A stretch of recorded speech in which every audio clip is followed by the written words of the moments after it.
Hello, we're Stark.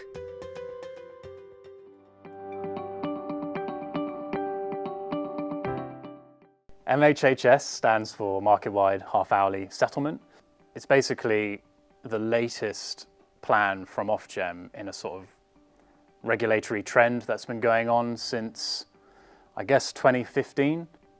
So in 2015, Ofgem approved a modification to the Balancing and Settlement Code called P272.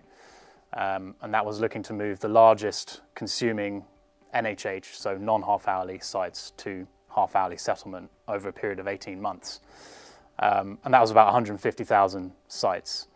MHHS is now looking to do that for the remaining 30 million NHH sites, so every domestic site and about 1 million smaller non-domestic sites.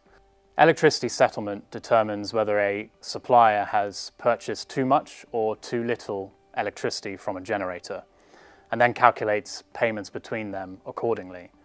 There are two approaches today that are used. The non-half-hourly approach basically uses estimated profiles in place of actual data, whereas half-hourly settlement uses actual half-hourly data. So 48 consumption values across a day are then used in settlement. The difference being with half-hourly settlement is much more accurate to what is being consumed at that site each half-hour period.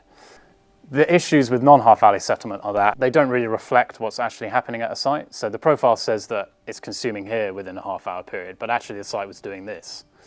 And so that means that a supplier isn't exposed to variations within a site's consumption, and any kind of actions that the customer would take to load shift, for instance, wouldn't be recognized correctly in settlement because it's being settled against a profile that says they've consumed something completely different. So the point of MHHS is to allow more accurate allocation of energy and create incentives on suppliers to encourage their customers to participate in load shifting, which then should ultimately result in less requirements for additional generation and network reinforcement, as well as a more flexible use of energy, which will allow us to harness intermittent renewable generation better. So it's a key enabler for net zero, but also a smart, flexible energy system over the next decade. Stark, your energy is our world.